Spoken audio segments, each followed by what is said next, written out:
रहमान रहीम। मेरे नाज़रीन, मेरे मुसलमान भाइयों, आजकल हम ये जो कहते हैं ना, बहन को दहेज दे दिए, उसकी धूमधाम से शादी कर दिए, तो अब उसका वरासत में कोई हिस्सा नहीं है। तो मैं इस पे एक बड़ा प्यारा ही फिक्रा बता रहा हूँ, जो है ना, गौर से सुनिएगा। बहन को दहेज दे दिया तो फिर वरासत में हिस्सा देने की क्या जरूरत है? गौर से सुनिएगा कि मैं कहना क्या चाहता हूँ। बहन की शादी पर पैसे नहीं लगाए। आप कहते हैं ना, बहन की शादी पे हमने पैसे नहीं लगाए, बेटी की शादी पे हमने पैसे नहीं लगाए, तो वरासत में हिस्सा कैसे दें? आप लोग कहते हैं कि वरासत में हिस्सा कैसे दें? हम अपनी बेटी को, हम अपनी बहन को हिस्सा दें वरासत में? तो मुझे बताओ मेरे यारों, मेरे दोस्तों, मेरे मुसलमान भाइयों, मुझे इस बात को बताओ कि आपको जब आपके बाप ने बाइक लेकर दी थी, गाड़ियां लेकर दी थी, मोबाइल लेकर दी थी, क्या आपके बहन को भी लेकर दी थी? जब आपकी ये सारी फरमाइशें आपके बाप ने आपको लेके दी थी, क्या वो बहन को भी दी थी? सारी जिंदगी आप तोहफे नहीं लेते रहे अपने बाप से?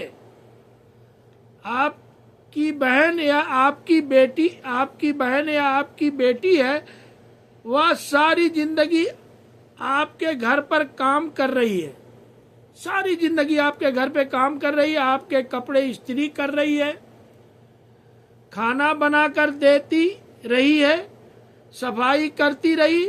तो मेरे नाजरीन, मेरे मुसलमान भाई, बताओ तो फिर उसकी भी तो सैलरी बनती है ना, तो फिर उसकी सैलरी किधर है? दहेज जो है ना, वो बहन का हक नहीं होता। दहेज जो है वो बहन का हक नहीं होता, यह एक रस्म होती है। जैसे तुमको बाप ने मोबाइल, बाइक, गाड़ी लेकर दी है ना, ऐसे ही दहेज होता है। बहन को दहेज देकर यह कहना या उसकी धूमधाम से शादी करके यह कह देना अब उसका वरासत में कोई हिस्सा नहीं है, ये आप कैसे कह सकते हैं कि उसका वरासत में कोई हिस्सा नहीं है? तो फिर उसे तो तुमको तुम्हारे बाप ने जितनी फैसिलिटी दी है, इसी तरह जैसे तुमको तुम्हारे बाप ने जितनी फैसिलिटी दी है, तो तुम्हारा वरासत से कत्तन कोई ताल्लुक होना ही नहीं चाहिए, कोई ताल्लुक होना ही नहीं चाहिए।